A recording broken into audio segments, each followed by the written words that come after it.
Nous vivons une période de rupture technologique qui bouleverse radicalement la communication d'information, quelle qu'en soit la nature, mais il y a des permanences.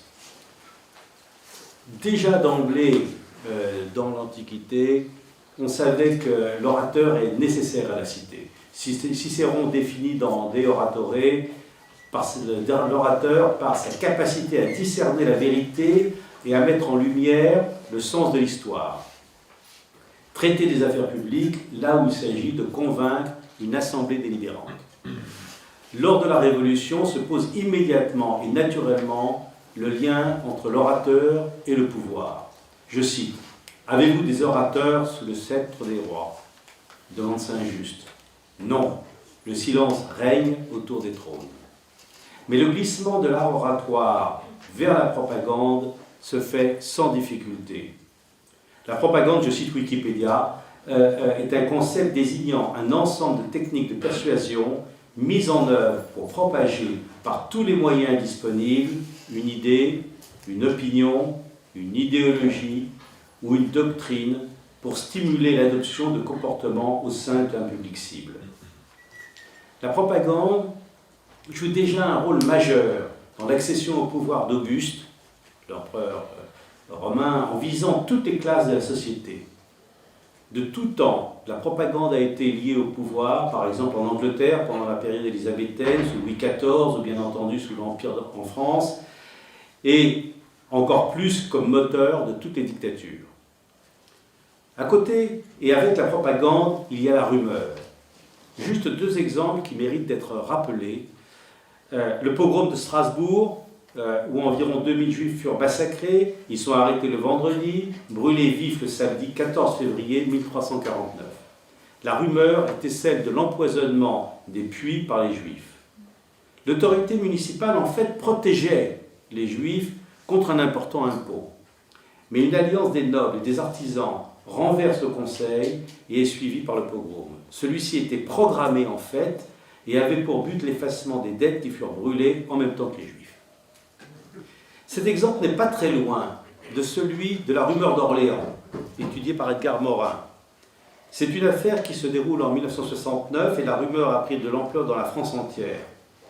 Selon la rumeur, transmise de bouche à oreille, des jeunes femmes sont enlevées dans des cabines d'essayage de plusieurs magasins de vêtements de la ville, tous tenus par des juifs, en vue de se les prostituer à l'étranger dans le cadre de la traite des Blanches. Dans une version délirante, les souterrains allaient jusqu'à la Loire, où un sous-marin de poche attendait les jeunes clientes disparues pour les prendre en charge et les a livrées au Proche-Orient. Donc vous voyez, les rumeurs pouvaient être basées, pouvaient être complètement délirantes et se propageaient. L'imprimerie a été dès le début, avant l'Internet, une technique très puissante de propagation des rumeurs, avec, dès le début, ça a commencé tout de suite, avec les libelles, puis les mazarinades, puis les pamphlets de toutes sortes, mais c'est une histoire que je ne vais pas développer ici. Nous arrivons dans l'époque moderne, qui commence en fait presque en 1895. En 1895, Gustave Le Bon publie La psychologie des foules, où on y lit « L'âge où nous entrons sera véritablement l'ère des foules. Aujourd'hui, ce sont les traditions politiques, les tendances individuelles des souverains, leur rivalité qui ne compte plus, et au contraire, la voix des foules qui est devenue prépondérante. » En 2009, la psychologie des foules est choisie par Le Monde comme l'un des 20 livres qui ont changé le monde. La propagande et la psychologie des foules forment un instrument majeur lors de la montée des fascismes et du nazisme. Goebbels et Mussolini disent s'être inspirés de Le Bon et de Bernays. Et maintenant, je vais vous dire deux mots de Bernays. Édouard Bernays, né en 1891 et mort en 1995, est le neveu de Freud. Il publie en 1928 Propaganda, sous-titré sans aucune vergogne, Comment manipuler l'opinion en démocratie. Véritable petit guide pratique, ce livre expose cyniquement et sans détour les grands principes de la manipulation mentale de masse ou de ce que Bernet appelait la fabrique du consentement. Comment imposer une nouvelle marque de lessive, comment faire élire un président. Bernet assume pleinement ce constat. Les choix des masses étaient déterminants, ceux qui parviendront à les influencer détiendront réellement le pouvoir. La démocratie moderne implique une nouvelle forme de gouvernement invisible, la propagande. Il est édifiant d'apprendre que la propagande politique au XXe siècle n'est pas née dans les régimes totalitaires, mais au cœur même de la démocratie libérale américaine. Bernet orchestra d'ailleurs, par exemple, au début de 1950, des campagnes de déstabilisation politique en Amérique latine qui accompagnèrent notamment le renversement du gouvernement du Guatemala, et cela main dans la main avec la CIA. Comment évalue-t-on qu'une propagande marche ou pas? Est-ce une question vraiment importante? Ce qui est en fait vraiment important aujourd'hui, c'est de constituer des corpus sociaux avec des pulsions inconscientes communes. C'est ce à quoi parviennent les cercles dans certains réseaux sociaux. Le problème central est celui de la relation entre la population, l'opinion et la démocratie. C'est de cela dont nous allons parler et qui constitue un engagement essentiel pour l'Union rationaliste. Je vous remercie. Merci beaucoup, Monsieur le Président, cher Antoine, pour cette introduction. Un petit mot au nom des co-organisateurs du colloque, puis aussi pour vous accueillir dans ces murs, qui ont connu plusieurs colloques sur la désinformation, la malinformation, sur l'Infox. On en a eu en 2019 notamment. Pour vous rappeler, alors, un petit conflit d'intérêts là-dedans, mais le CAFES, le Centre d'archives en philosophie, histoire et édition des sciences, que j'ai le plaisir et l'honneur de diriger, a un fonds entier consacré à la question de l'ignorance, la malinformation, la désinformation. Il s'est situé au 29 rue d'Ulm, et vous pouvez tout à fait venir consulter nos ouvrages, nos articles en salle de lecture. En tout cas, c'est une ressource que je me permets de signaler en préambule. Et peut-être, puisqu'on en est à faire un peu de publicité, vous avez dans la rotonde le numéro 204 de Raison Présente, que j'avais eu le plaisir de co-dirigé avec Michel Leduc, sur les cultures de l'ignorance, mais il était aussi déjà question de cette thématique de la malinformation et de la désinformation dans plusieurs des articles.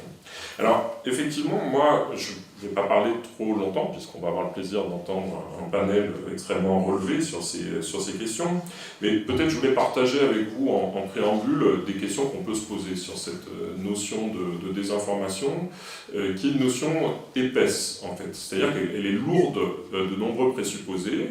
Je n'ai pas toutes les réponses à ces questions, mais c'est pour ça que je vais être très intéressé et très curieux d'entendre les interventions aujourd'hui. Il est clair, et on a déjà des éléments avec le cadrage que vient de nous donner Antoine Triller, mais il est clair qu'il ne suffit pas de dire le faux pour désinformer.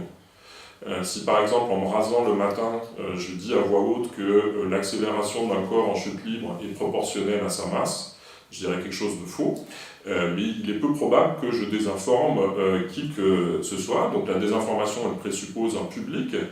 Mais même ça, de dire le faux en public, c'est pas assez pour cerner la notion de désinformation. Il faut sans doute que ce public me tienne pour une source crédible dans son éducation, dans son apprentissage, pour prendre une décision.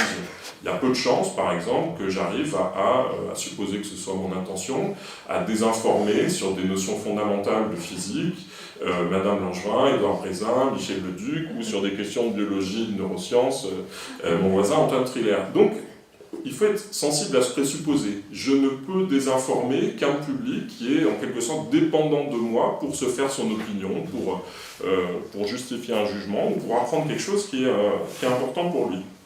Et il faut sans doute aussi que ce sur quoi porte la désinformation soit important pour cette personne. J'espère que l'exemple n'est pas trop trivial, mais par exemple, si je me trompais ou si je disais quelque chose de faux sur le nombre d'épisodes de Tex Avery ou le Coyote, vous savez, qui tombe sans arrêt de la falaise court dans le vide, ce serait sans doute pas une désinformation. En tout cas, il est peu probable qu'on m'accuse de désinformation, même si je me trompe, alors que, par exemple, si l'OMS persiste à dire assez tard dans la pandémie qu'il n'y a pas d'effet aérosol avec le Covid, avec le SARS-CoV-2, c'est sans doute beaucoup plus grave et beaucoup plus important pour les populations qui reçoivent cette information. Et donc il me semble, mais c'est quelque chose qui a décidé, hein, c'est pas gravé dans le marbre, mais il me semble que quand on s'inquiète d'une désinformation, on s'inquiète effectivement d'un faux qui circule au sujet d'une connaissance qui peut être importante, sans doute parce qu'il y a des risques dérivés importants pour la population qui en est la cible, en fait, si on reprend le vocabulaire de la propagande et de Bernays qui était employé à l'instant. Il y a une question aussi, sans doute, d'intention. Et ça permet de faire une distinction avec une autre notion qui est celle de malinformation ou de mésinformation, quand des gens colportent des choses sans avoir pris le soin de les vérifier. Alors évidemment, on a toujours des cas extrêmes où on va pouvoir prouver qu'il y a une machination d'un côté, que quelqu'un répand le faux sciemment sur des sujets. Bon, travailler sur le tabac, sur d'autres sujets, je vois Stéphane Foucard dans la pièce. Mais il y a une question, il y a une zone grise intermédiaire qui est qu'est-ce que je fais quand je répands une fausse information, même sans avoir l'intention de le faire, mais alors j'étais censé la vérifier, que j'étais comptable de sa vérification. On peut penser à une immense partie du travail de la presse et des devoirs de la presse à cet égard. Et donc il me semble que là aussi, il y a un présupposé qu'il faut interroger. Quels sont nos devoirs collectifs à l'égard de la désinformation et des sources de la désinformation. Et enfin, il y a sans doute une question qui est interrogée et qui a déjà été soulevée dans l'introduction précédente, qui est pourquoi la désinformation peut nous inquiéter. Pourquoi est-ce que cette circulation du faux, du trompeur peut nous inquiéter? Alors, elle peut nous inquiéter parce qu'on considère que la connaissance est un bien. Je ne serais pas loin de souscrire à cette idée, ou parce que le faux nous expose à plus de risques. Mais je pense qu'il faut être prudent quand on examine cette notion de la désinformation, parce que la tentation, ce serait de croire que, collectivement, nous ne faisons pas des choses parce que nous sommes encore désinformés, parce que nous n'aurions pas l'information, la connaissance vraie. Et on voit que sur la question du climat, par exemple, même s'il y a encore de la désinformation, nous avons toutes les connaissances fiables dont nous avons besoin, et pourtant les comportements n'ont pas forcément changé avec toute la profondeur que ça mériterait. Alors voilà, je voulais modestement vous partager mes propres interrogations, et je pense que j'aurai un certain nombre de réponses, de stimulation dans la journée, avec évidemment un focus d'abord, un accent sur l'information, la désinformation sur les sciences. On parlera des circuits de la désinformation cet après-midi, et des fronts et des frontières de la désinformation. Et donc, je vous souhaite, et je nous souhaite de longues et fructueuses discussions. Merci. Bon, écoutez, la première, on va donc démarrer cette première table ronde. C'est une table ronde qui est intitulée « Désinformer, informer sur les sciences ». On va se focaliser. C'est une forme de travaux pratiques. C'est toujours très bien de commencer par des travaux pratiques. Et concernant donc l'information, là vous avez des gens qui sont en plein dans les problématiques de l'information et qui ont réfléchi sur des cas de désinformation. Donc on va commencer par les travaux pratiques pour essayer de voir comment ça se fait en pratique et comment finalement on peut être exposé à la fois à de la bonne information et parfois à de la désinformation. Et donc nous avons un panel qui est constitué de gens du milieu du journalisme, aussi du milieu des instituts scientifiques, l'INSERM. On va diviser en plusieurs parties le constat de la question, l'analyse, et puis quelques solutions. Donc c'est un peu comme ça qu'on va essayer d'avancer.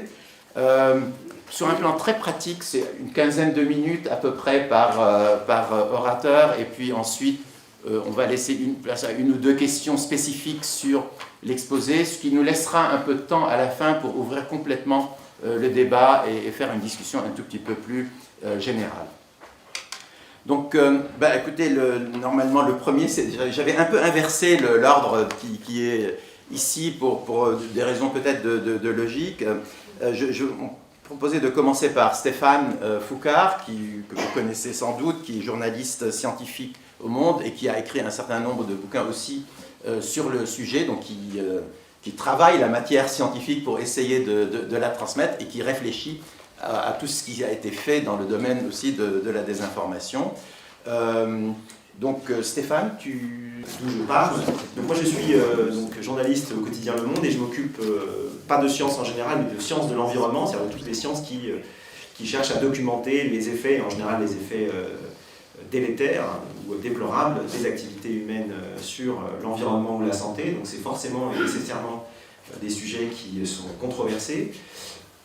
Et donc naturellement, j'en suis venu au cours de toutes ces années à m'intéresser à la nature de ces controverses, de savoir s'il s'agissait de vraies controverses, de fausses controverses, s'il y avait un moyen d'instrumentaliser ces fameuses controverses socio-techniques ou scientifiques quand elles se feraient un chemin dans le débat public, et d'essayer de voir quelle pouvait être la place de la parole scientifique dans le déroulement et dans la mise en musique, en quelque sorte, de ces controverses.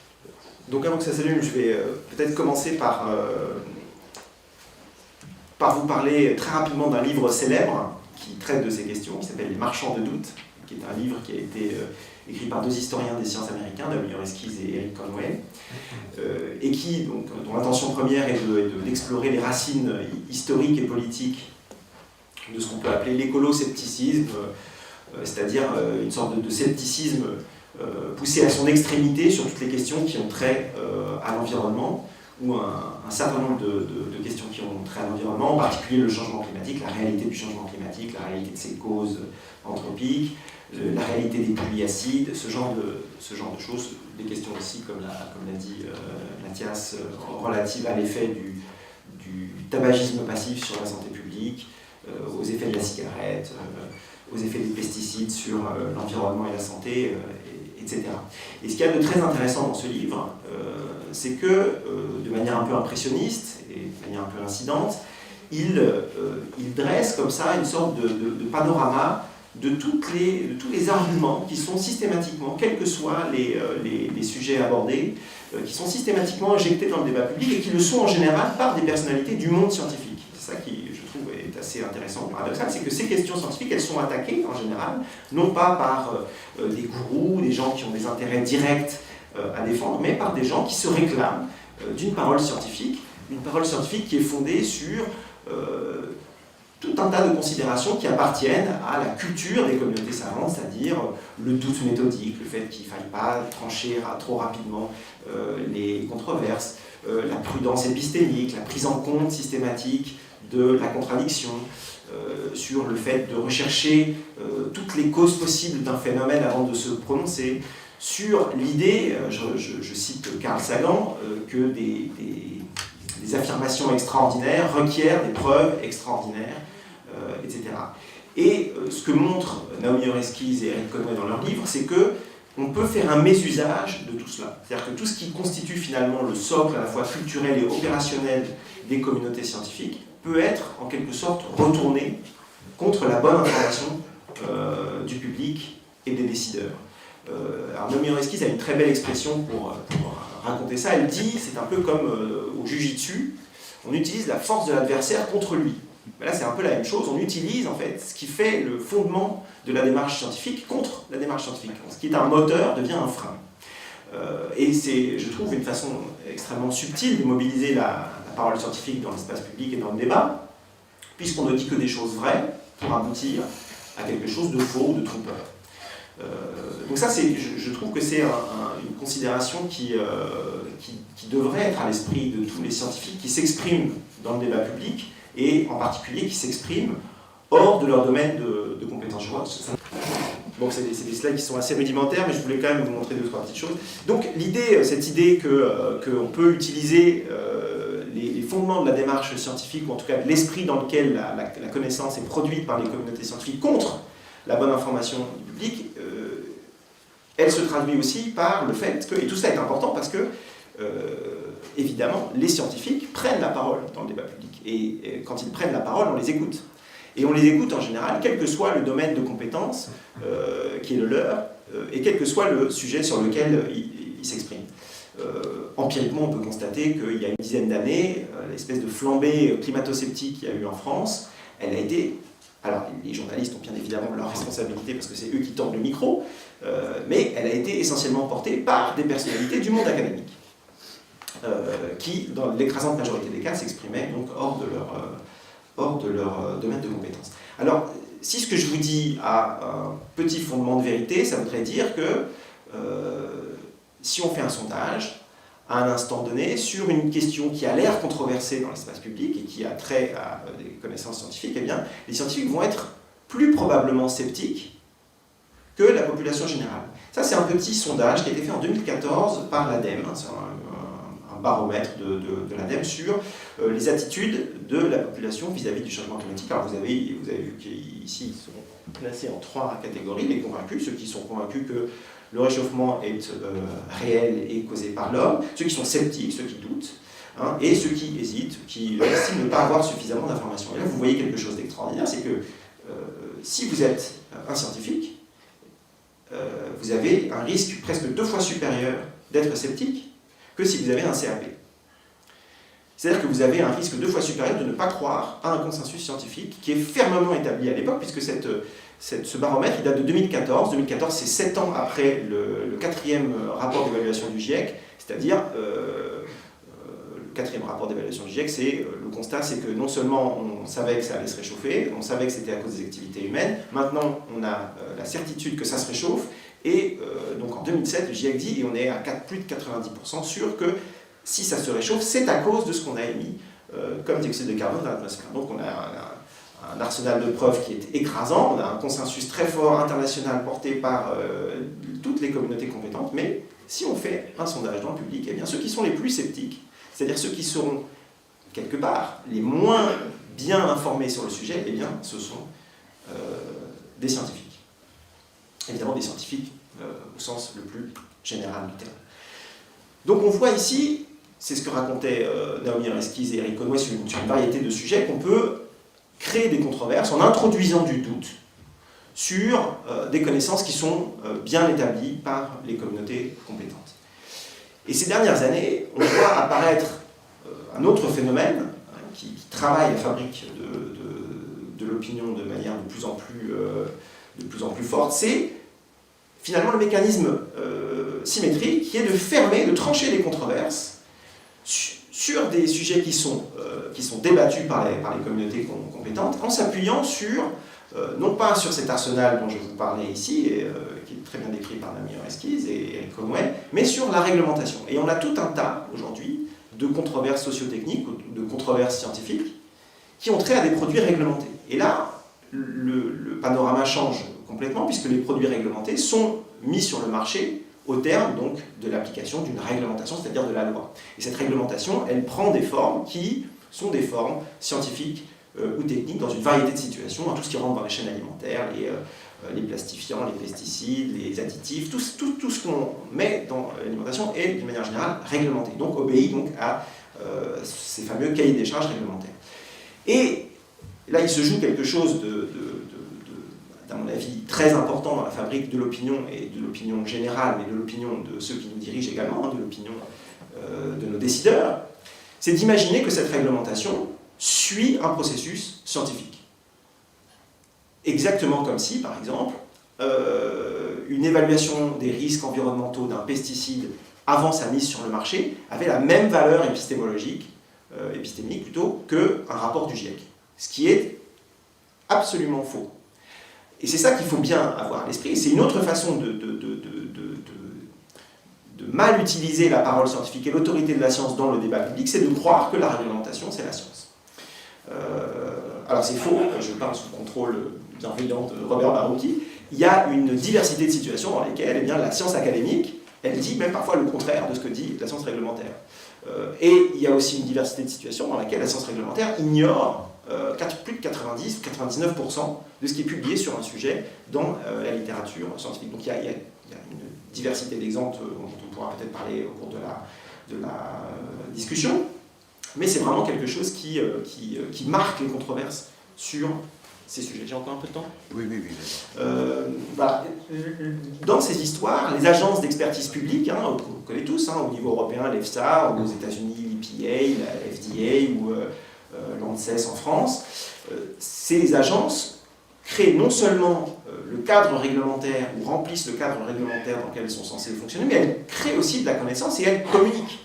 Et elles sont des vecteurs d'information, des vecteurs de communication qui sont souvent compris comme l'expression de consensus scientifique par la communauté scientifique élargie, qui ensuite relaie ces messages, cette opinion dans l'espace public, dans les médias.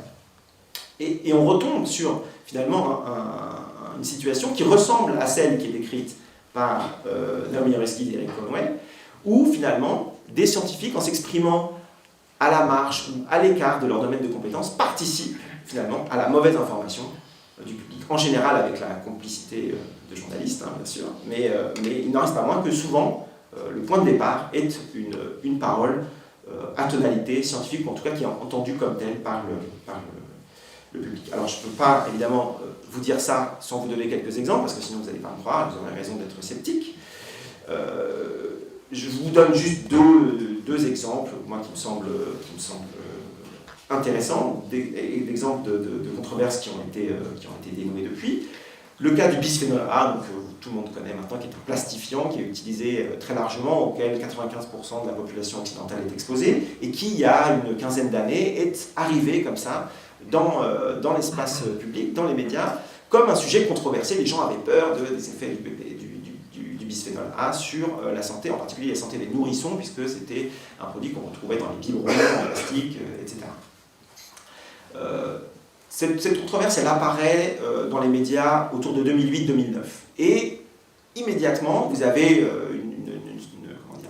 une scission qui se forme. Il y a ceux qui font confiance dans les agences réglementaires. À l'époque, toutes les agences réglementaires au monde disent qu'il n'y a pas de problème avec ce produit, que l'exposition de la population est très en dessous des seuils tolérables. Le seuil tolérable à l'époque, jusqu'en 2010, c'était autour de 50 microgrammes,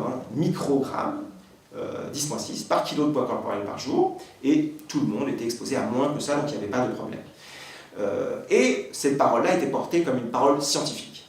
Mais dans le même temps, quand on s'intéressait à ce qui était publié dans la littérature scientifique, vous avez ici un tableau tout en haut, qui est extrait d'une review qui a été publiée par deux grands spécialistes de la question, Frédéric Wamsal et Christian Luhut, qui a été publiée dans une revue qui est la revue majeure de santé environnementale, EHP, qui est une revue américaine, et qui montre que toutes les études réglementaires qui étaient utilisées par le régulateur pour fixer ces fameux 50 microgrammes par kilo par jour, aucune d'entre elles ne trouvait d'effet délétère au bisphénol A. Et à l'inverse, quand les mêmes études ou des études analogues ou semblables étaient menées par des chercheurs du monde académique, et bien dans la plupart des cas, on trouvait des effets délétères. Et cette review, elle date de décembre 2004. Donc on avait quand même des éléments pour dire que peut-être il y avait quand même un souci avec ce produit. Alors l'atterrissage est très pénible pour les autorités, puisque on voit qu'en 2021, donc 2021, il y a quelques mois, en décembre 2021, il y a un an, l'EFSA a révisé à la baisse son évaluation du seuil d'exposition tolérable à 0,04 nanogrammes, donc 10-9 kg par kilo de poids corporel par jour. Donc c'est un rapport entre ce qu'on discutait dans le débat public en 2010 et ce qui est aujourd'hui, c'est un rapport de 1 à 1 250 000. Et donc vous voyez que la science réglementaire, c'est quelque chose d'un petit peu particulier, parce qu'il n'y a pas beaucoup de disciplines dans lesquelles vous faites une erreur de 6 ordres de grandeur sur une valeur qui est importante pour la santé publique en l'espace de 10 ans.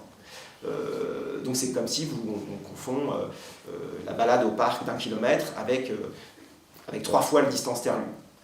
C'est quand même un souci. Et pendant des années, on peut dire que la population était exposée à des niveaux délétères de bisphénol A, parce que l'idée générale était que la science, en réalité la science réglementaire, posait qu'il n'y avait pas de problème avec ce produit. J'ajoute que parfois, et c'est là que les choses deviennent encore plus subtiles, et je parle toujours sous le contrôle de Robert Marouki, parfois la réglementation elle-même, non seulement ne tient pas compte de l'état de la connaissance scientifique, le plus à jour, mais que parfois elle dit exactement, ou elle pose comme prémisse à son fonctionnement l'exact inverse. Et par exemple, dans le cas du bisphénol A, il y a toute une variété de littérature qui est disponible depuis pas mal d'années, qui montre que ce produit peut avoir des effets disons, paradoxaux. On appelle ça des courbes dose-réponse non monotones, c'est-à-dire des effets plus importants à des faibles doses qu'à des doses plus importantes. Et ça, c'est quelque chose qui n'est pas, dont la réglementation ne tient pas compte. C'est-à-dire que les modèles statistiques qui sont utilisés pour valider en fait, les études animales qui sont faites sur ce produit, mais d'autres, eh bien, il n'y a aucune chance, il n'y a aucune possibilité qu'elles puissent trouver une significativité statistique à quelque chose qui relève d'une courbe dose-réponse, enfin, dont les effets ne sont pas proportionnels à la dose. Donc ça, c'est un exemple. Et si j'ai le temps d'en donner un deuxième, Vas-y, rapido. que j'aime beaucoup parce qu'il est vraiment dans le cœur de ce que je fais aujourd'hui et c'est vraiment, enfin c'est je trouve un exemple absolument emblématique de ce que c'est que la science réglementaire et de la manière dont elle fonctionne et de comment elle peut se tromper. Donc je vous raconte l'histoire en 2 minutes.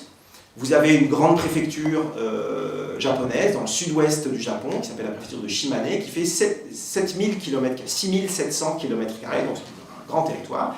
Et sur ce territoire, en 1993, on introduit un nouveau pesticide en traitement des semences de riz. Et on l'utilise à des doses qui sont absolument homéopathiques. Quelques dizaines de kilos sont utilisés sur les rizières de cette préfecture de 6700 km². Au milieu de cette préfecture, vous avez un grand lac, le lac Shinji, qui fait 80 km², qui est une grande pêcherie, dans laquelle vous avez des communautés de pêcheurs qui exploitent 2 espèces commerciales en particulier, les perlans et l'anguille japonaise. Et quelques années après 1993, donc la date d'introduction de ce fameux pesticide, vous avez des pêcheurs qui se plaignent qu'ils pêchent moins de poissons.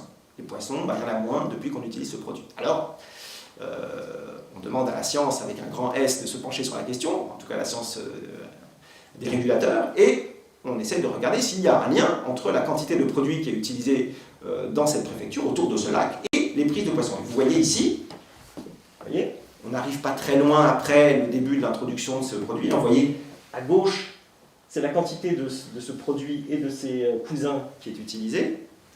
Donc vous voyez qu'on commence en 96 avec très peu de produits, c'est quelques dizaines de kilos, pour aller jusqu'à plus de 2 tonnes quelques années plus tard. Et juste à côté, vous avez, sur la même plage de temps, les prises de pêche des perlans et d'anguilles. Et vous voyez que vous pouvez prendre le problème de n'importe quelle façon, si vous avez juste ces données-là, vous ne pouvez pas conclure que ces fameux pêcheurs ont raison et qu'ils ont raison de se plaindre de l'utilisation de ce produit. Il n'y a aucune corrélation entre les prises de pêche que vous avez à droite et l'utilisation réelle de ces produits que vous avez à gauche. Donc ça, c'est tiré d'un papier de 2019 qui a été publié par Science, des chercheurs japonais qui ont repris les données historiques de capture de pêche, de qualité des eaux et d'utilisation de ces fameux néonicotinoïdes, enfin des cousins de l'imidaclopride.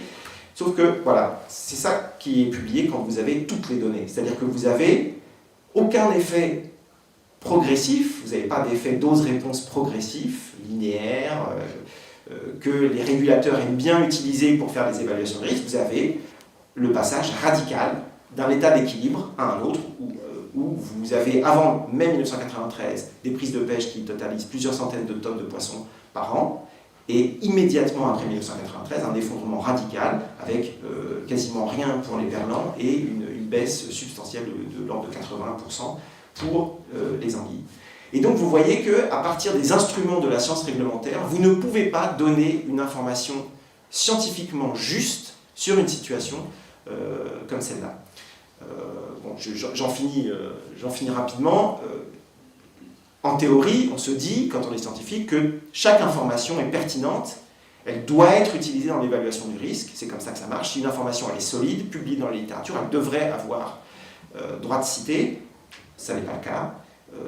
Ce papier il a été publié en 2019, donc vous voyez la démonstration empirique du fait qu'une toute petite quantité de ce produit peut avoir des effets absolument dramatiques et catastrophiques sur des écosystèmes entiers. C'est toujours aujourd'hui, l'imidaclopride, un des insecticides les plus utilisés dans le monde. Aucune agence réglementaire ne s'est saisie, par exemple, de cette donnée pour retirer du marché ce produit, tout simplement parce que ça ne rentre pas dans le cadre d'analyse de la science réglementaire. Si je parle autant de la science réglementaire, c'est bien évidemment parce que c'est un élément essentiel de la fabrique de l'opinion. La fabrique de l'opinion à différents niveaux, comme je vous le disais, évidemment pour les décideurs, mais aussi pour la communauté scientifique élargie qui, en général, se saisit de cette science réglementaire pour pour diffuser, propager un message sur ce genre de controverse par les gens définis. On a le temps pour une question rapide sur le sujet, puis on laissera une discussion un peu plus générale à la fin, mais je pense que là on peut. Oui, je voudrais poser une question à propos de la façon dont les lobbies agissent sur les agences de réglementation. Peut-être que Robert Barocchi, comme tu as été dans les... ou tu es peut-être encore dans un comité d'experts, enfin conseil scientifique d'une grande agence, tu pourrais nous dire comment ça fonctionne, comment les conflits d'intérêts sont évités ou pas évités? C'est presque une autre question, si je peux me permettre. C'est presque une autre question. Il y a évidemment des lobbies. Je ne suis pas très au courant parce que moi je suis au conseil scientifique. En général, on n'est pas dans les comités, disons, qui décident d'un certain niveau. Mais bon, il y a eu des tas de livres sur les lobbies. Mais là, je pense que ce que Stéphane montrait, c'est que finalement, tout en utilisant des données scientifiques dans les agences, on peut être à côté, et la raison, c'est un peu historique, c'est que quand on a créé les agences, ce qui était quand même une excellente nouvelle quelque part, parce qu'il n'y avait rien avant, on a créé des agences, l'accord était que quand un industriel voulait développer un produit, il voulait à peu près savoir quels sont les tests qui allaient être utilisés, qu'il devait souvent d'ailleurs financer lui-même, pour que ça passe là-bas. Et les industriels n'avaient aucune envie de voir une liste illimitée où voilà, ils voulaient qu'il y ait des tests bien précis sur tu développes ça, tu passes par cette... Donc ils ont développé des tests à l'époque et qui ont mis énormément de temps à évoluer. Cela dit, dans ce que tu as dit à la fin, puisque l'EFSA a changé sa dernière valeur, là, elle a descendu de 100 000, la toute dernière, donc 100 000 fois, ce qui est énorme, c'est simplement parce qu'ils ont tout d'un coup pris en considération des données venant du milieu en fait académique, un peu en dehors des tests traditionnels, ce qui fait que cet exemple il est intéressant parce qu'il montre que quand on ne prend pas l'ensemble des données scientifiques, on se plante, mais il est intéressant pour dire aussi ça commence à avancer quelque part, donc je ne sais pas s'il y a lieu d'être un peu plus optimiste, Stéphane. Oui, moi je pense qu'il y a lieu d'être un peu plus optimiste, même si en général les problèmes se déplacent aussi, c'est-à-dire qu'on avance sur certaines substances, et puis bon, sur d'autres on est un petit peu en retard, pas toujours pour les mêmes raisons. Par exemple là aujourd'hui ce qui inquiète beaucoup les toxicologues, c'est tous les perfluoroalkyliques et ce genre de produits, qui ne sont pas des produits réglementés au sens par exemple de ce qui entre dans la chaîne alimentaire comme des plastifiants, etc., qui étaient des produits qui ont été développés sans publicité par des industriels aux États-Unis. Donc voilà, donc les problèmes se déplacent et par exemple, pour ces fameux perfluoroalkyliques, eh bien, si on prend les seuils sanitaires qui sont posés dans la directive européenne de 2020 sur la qualité de l'eau, eh bien, on voit qu'ils sont déjà 400 000 fois supérieurs aux seuils sanitaires qui viennent d'être publiés par l'agence américaine, l'EPA. Donc vous voyez qu'en fait, on est confronté à une matière qui se laisse très très peu domestiquer par la science telle que nous on la conçoit comme quelque chose où finalement les données parlent d'elles-mêmes, où finalement c'est assez simple, ça devrait être simple de dériver comme ça des valeurs de sûreté. En fait, c'est beaucoup plus compliqué que ça. Tu veux poser une dernière? Oui. Une dernière, je pense que ça serait utile quand même de bien montrer comment on passe de la science à la réglementation. Il y a des agences entre les deux.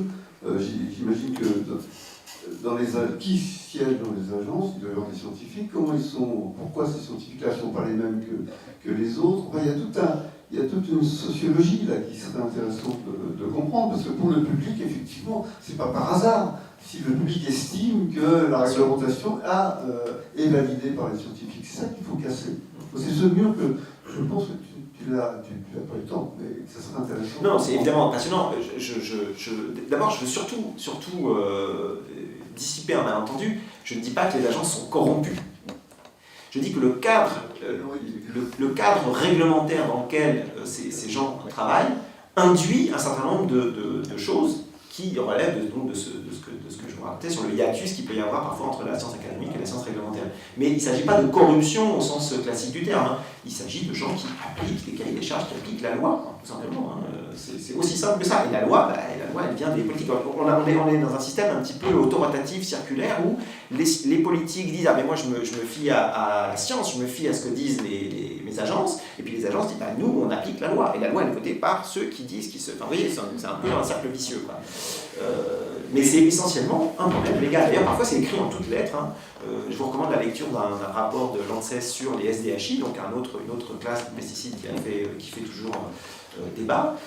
Et bien à la fin, les experts disent bah oui, ce produit est mythotoxique, mais les mythotoxiques ne sont pas interdits par la réglementation, donc nous, on ne peut rien faire quoi, avec ça. Donc vous avez un produit qui est toxique pour les mitochondries. Les mitochondries, bah, les spécialistes des mitochondries trouvent qu'il ne faut pas toucher aux mitochondries parce que c'est des organismes très importants qui ont été très bien préservés au cours de l'évolution, etc. Donc il ne faut pas rigoler avec ça. Mais les régulateurs, ils voient que dans la loi, on interdit les cancérogènes, les mutagènes, les reprotoxiques, certains perturbateurs endocriniens, mais sur les mitotoxiques, on n'a rien. Bah, donc on n'interdit pas. C'est tout à fait vrai. De toute façon, quand on regarde aussi l'historique de certaines substances, on a parlé du bisphénol A tout à l'heure.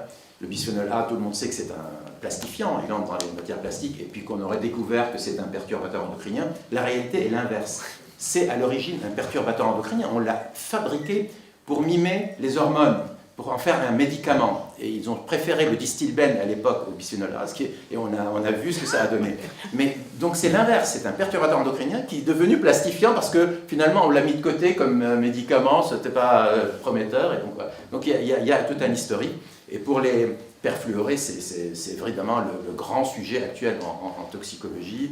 Cela dit, la plupart d'entre nous ont des taux dans le sang qui sont supérieurs aux limites même fixées par les agences. Donc là, sur ce plan-là, il y a quelque chose. Bon, on va peut-être passer, et ensuite on relancera une discussion plus générale. Donc, toujours dans le domaine du journalisme scientifique, nous sommes ravis d'accueillir Agnès Vernet, qui est journaliste scientifique depuis de nombreuses années, scientifique et puis journaliste scientifique, et qui est actuellement présidente de l'association des journalistes scientifiques de la presse d'information. Et donc, Agnès me propose un titre, journalisme scientifique, la fin de l'innocence. C'est un titre voilà, troublant et donc intéressant. Vas-y. Bon, je remercie les organisateurs de m'avoir convié pour vous raconter comment finalement la question de la fabrique de l'opinion influence ma communauté professionnelle et ses pratiques. Donc j'ai intitulé mon intervention journalisme scientifique, la fin de l'innocence. J'espère que vous comprendrez que je ne vais pas parler d'une agonie, mais bien d'un essor, d'une opportunité pour le monde de l'information. Quand on parle de journalisme scientifique ou de journalisme de science, c'est une expression qui monte de plus en plus. On pense à Artemis, ce programme spatial qui relance l'exploration de la Lune, voire au-delà. On se souvient de la découverte du boson de Higgs. On pense aux exploits mondiaux comme la première greffe de visage. Pour beaucoup, le journalisme scientifique vulgarise les découvertes. De sa plume acérée et vive, il surmonte la complexité des concepts, crée des ponts entre la science et le citoyen, tout en documentant la grande marche du progrès technologique. C'est du moins ce que bon nombre de personnes du grand public et également des décideurs politiques pensent, et c'est bien dommage. Parce que ne soyons pas candides. La vulgarisation a le don d'escamoter la réalité d'un laboratoire, alors que c'est le vecteur majeur du grand public à la recherche. La sociologie des sciences, la tour et consorts, est une discipline jeune, et la méta-recherche, c'est-à-dire cette recherche sur la recherche et ses résultats, est encore embryonnaire. Donc on peut observer que la réflexivité manque dans un secteur dont c'est pourtant le fonds de commerce. Le temps de l'émerveillement très 19e siècle et de la peur eschatologique post-45 est passé, nous entrons dans l'ère du doute constructif. Rappelons ici que le journaliste scientifique est un journaliste. Sa principale loyauté est envers le public, et non envers la science ou les scientifiques, contrairement à ce que bon nombre de personnes espèrent. Il est donc légitime, le journaliste, pour interroger la manière dont les sciences fonctionnent. Et ce ne sont pas des objets purs et détachés du monde irrigué d'intérêts économiques, idéologiques ou politiques dans lequel nous vivons. Par exemple, je vais vous parler de recherche publique en biologie, c'est plutôt mon fonds de commerce à moi, la recherche en biologie ou en sciences biomédicales. Elle est désormais principalement financée par projet, sans que ça produise vraiment beaucoup de meilleures sciences qu'avant, mais c'est comme ça que ça fonctionne. Le choix des projets recevant des subsides dépend d'axes de politique publique, forcément. En France, il sera beaucoup plus facile de faire financer un projet de recherche portant sur l'influence des facteurs socio-économiques sur l'expression du génome, entendez d'épigénétique, qu'un autre analysant les moteurs développementaux de la forme du rein, c'est-à-dire d'embryologie. Donc les orientations sont politiques. Et certaines thématiques ont le vent en poupe. Il est désormais admis, clair, que la translation de la recherche vers le monde économique a un poids important. Pour pouvoir travailler avec le privé est perçu comme un gain de pertinence pour les pouvoirs publics. Et si la politique influence la recherche scientifique, le journaliste traitant des résultats de ses travaux ne devrait pas l'interroger? Ça, c'est une question que je vous pose. Concrètement, on regarde la recherche médicale, il existe une réelle plus-value financière aux orientations de recherche implicables par l'industrie. Étudier les anticorps, c'est bien. Étudier les anticorps de manière à ce qu'ils soient plus facilement produits par l'industrie, c'est mieux. Alors que du point de vue du journaliste, la vraie question est, cela va-t-il, dans la vie réelle, bénéficier aux patients, même indirectement? Mais quand on parle de financement public, il faut reconnaître que les rationnels sous-jacents sont connus, à défaut d'être transparents. N'oublions pas que le privé aussi finance la recherche, en particulier à travers des fondations ou des groupements d'intérêt plus ou moins faciles à identifier. C'est donc quelque chose de désormais bien connu et Stéphane l'a démontré bien souvent. Il est déraisonnable de considérer que des travaux sur la stimulation cérébrale pour le traitement de la maladie de Parkinson, ce qu'on appelle la neurostimulation profonde, financés par un consortium lié aux fabricants de dispositifs médicaux, c'est-à-dire les gens qui vont vendre du matériel pour réaliser cette neurostimulation profonde, est équivalente à une étude similaire financée par l'INSERM. L'un est-il meilleur que l'autre? Ce n'est pas la question. Mais les objectifs de ces recherches sont différents et ça doit se lire dans le traitement journalistique qu'on en fait. Dans d'autres cas, les relations sont beaucoup plus difficiles à décrypter, notamment quand un chercheur collabore avec une industrie. Dans certains domaines, ces relations d'intérêt sont omniprésentes. Elles obligent le journaliste à évaluer chaque expert. C'est le cas, par exemple, dans la recherche de nouveaux traitements contre le cancer, dans lequel les relations avec le privé sont quasi indispensables, ne serait-ce que pour avoir accès aux produits que les chercheurs souhaitent étudier. De la même manière, il est très difficile de traiter de recherche algorithmique aujourd'hui sans clarifier les orientations stratégiques des GAFAM. La mise au jour de ces dynamiques d'intérêt qui soutiennent la science oblige donc le journaliste scientifique à enquêter. Ce qui a été renforcé par la mise à disposition de nouveaux outils. Depuis quelques années, on parle de géojournalisme, je ne sais pas si vous voyez ce que c'est finalement l'utilisation de données satellites pour identifier un certain nombre de situations sur le terrain. C'est beaucoup utilisé pour montrer l'évolution de pollution par exemple, mais pas que. On a aussi la publication de bases de données en ligne ou l'organisation de consortiums internationaux, et tous ces éléments ont permis l'émergence d'un véritable journalisme scientifique d'investigation, dont Stéphane est un représentant selon moi. Tu te qualifieras comme tu voudras. Ces évolutions influencent aussi les narrations développées par la presse scientifique. La controverse, par exemple, c'est un moteur du débat académique. C'est aussi un formidable support narratif pour le journaliste scientifique. En mettant en scène deux points de vue, deux écoles de pensée, deux modèles explicatifs d'un phénomène donné, le journaliste dessine les enjeux d'une question. Il illustre les faiblesses d'un argumentaire, il décrit les difficultés méthodologiques à un moment donné, bref, il raconte la science. Mais encore faut-il que cette opposition ait du sens, qu'elle reflète l'état des débats dans la communauté scientifique. Or, on voit bien que les enjeux idéologiques ou économiques s'infiltrent, mettent en exergue des controverses qui n'en sont pas, on pense à l'islamo-gauchisme dans les sciences humaines et sociales, ou opposent symétriquement des positions qui n'ont pas le même poids dans le débat scientifique. On n'oublie pas le climato-scepticisme du début des années 2000. Et ou encore cet exemple où on nie l'existence d'une controverse dans la communauté, donc en toxicologie. On ne va pas rappeler ici les campagnes de désinformation organisées par l'industrie du tabac. Elles ont noyé, par des articles fumeux si vous m'autorisez, les publications démontrant sa responsabilité dans la hausse de l'incidence des cancers. On pense aussi, plus près de nous, dès 2004, à la manière dont British Petroleum popularise le concept d'empreinte carbone individuelle pour détourner l'attention du public des moteurs systémiques des émissions de gaz à effet de serre. Et c'est une situation de laquelle nous avons encore bien du mal à nous sortir. La mise à jour de ces mécanismes de fabrique de l'opinion nous oblige, nous, journalistes de science, à mesurer l'état réel d'une controverse pour en rendre compte. Nous devons vérifier les rapports de force en présence. Il n'est plus acceptable de parler de produits de la recherche scientifique comme d'une suite de découvertes toujours plus excitantes les unes que les autres. En conclusion, vous l'aurez compris, je pense que le journalisme scientifique a tourné la page de la rubrique des bonnes nouvelles, et tant mieux. Je vous remercie.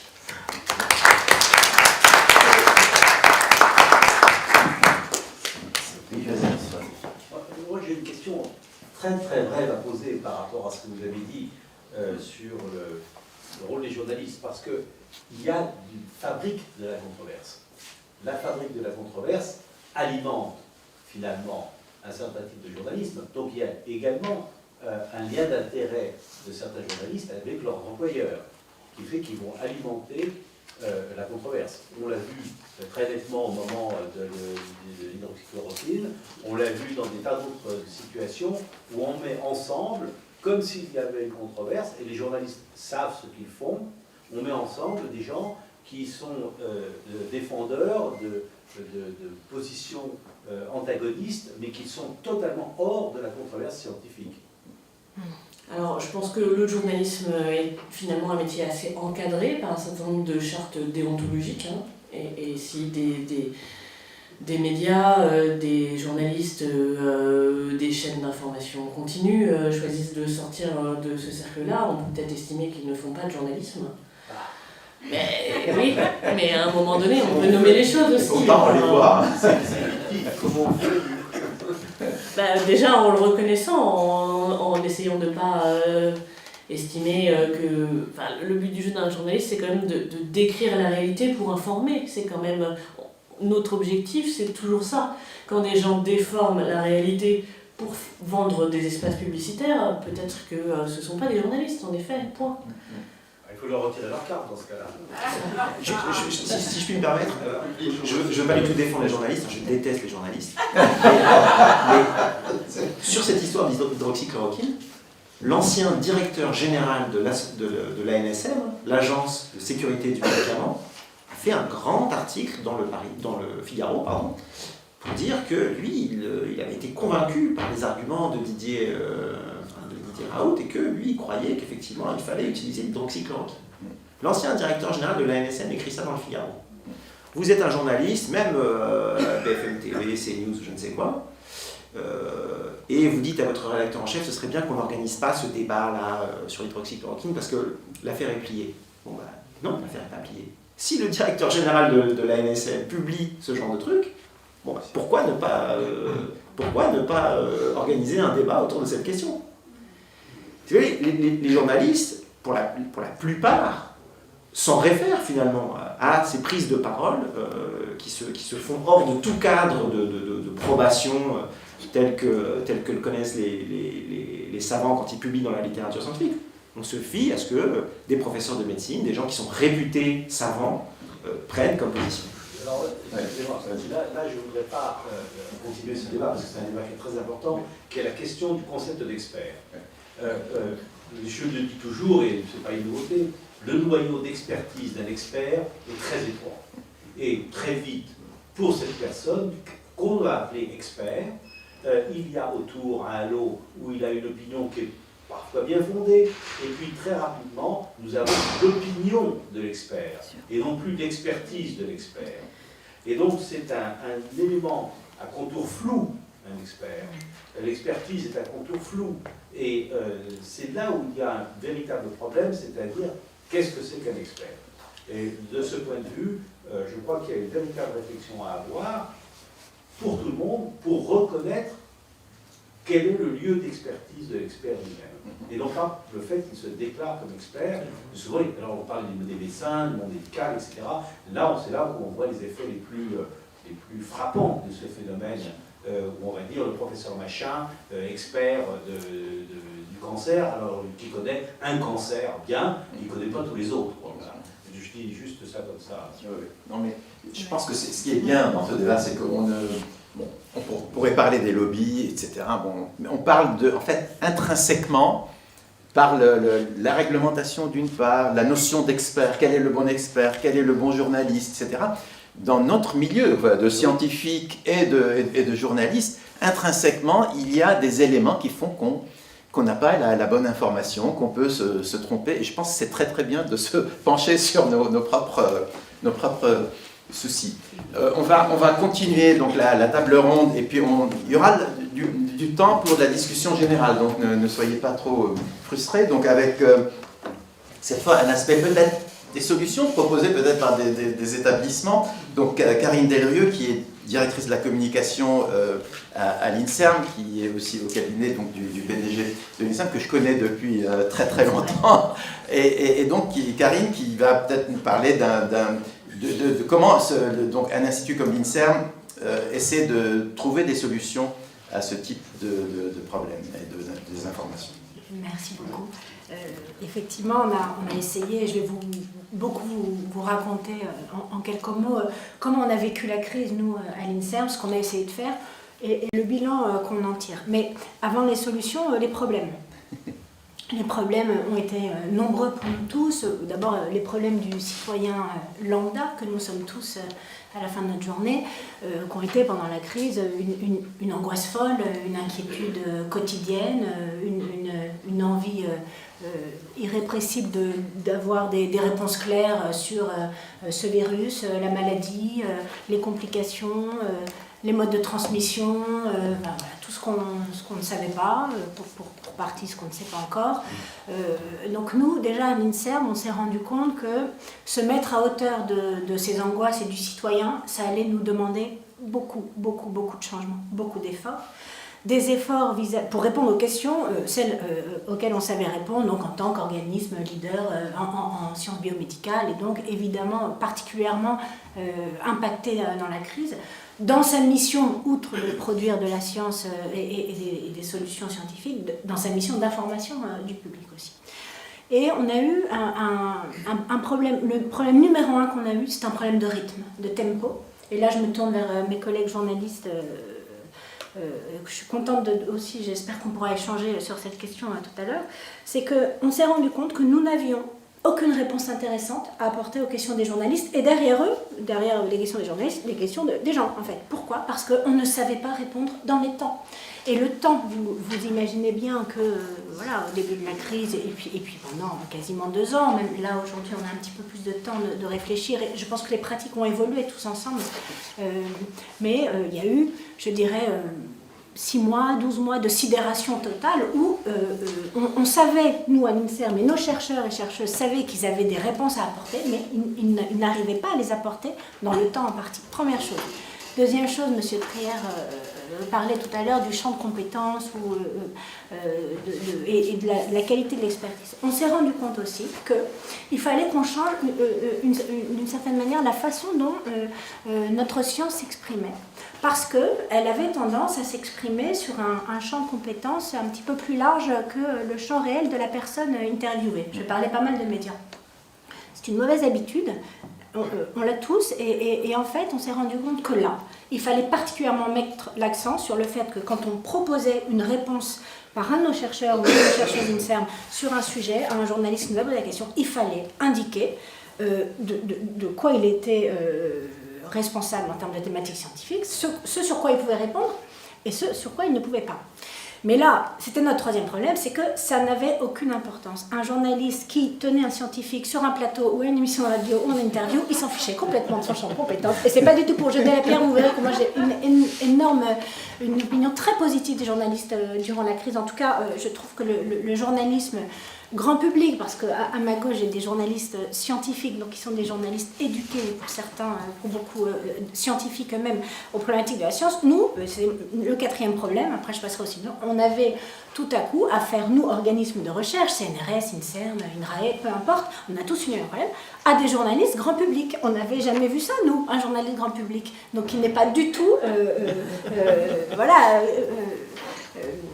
expérimenter sur tout ce que vous avez indiqué, monsieur, la méthode, le doute, etc. C'est pas son problème. Donc BFM, CNews. Et et ça a été à la fois notre solution, notre problème. On s'est dit, mais en fait, il faut y aller. Il faut aller sur BFM, il faut aller sur RMC le matin, il faut aller et sortir de notre petit confort des France Culture, la méthode scientifique et autres, qui est très bien, on y va encore, mais vraiment, il faut aussi aller là où sont les gens qui attendent. Voilà, je vous brosse un tableau un peu humoristique, mais vraiment, on l'a vécu dans notre recherche, j'allais dire, et nos 5000 chercheurs ont vraiment... Pardonnez-moi la trivialité, mouiller la chemise pour répondre à tous ces problèmes. Donc, notre problème, c'est un problème de tempo. On a peut-être la réponse, mais on ne l'a pas tout de suite, ou on a un bout de la réponse, et il va falloir qu'on explique ça à un journaliste ou à un plateau de télé qui veut des réponses tout de suite. Et c'est urgent, et c'était vraiment urgent, et c'était vraiment angoissant.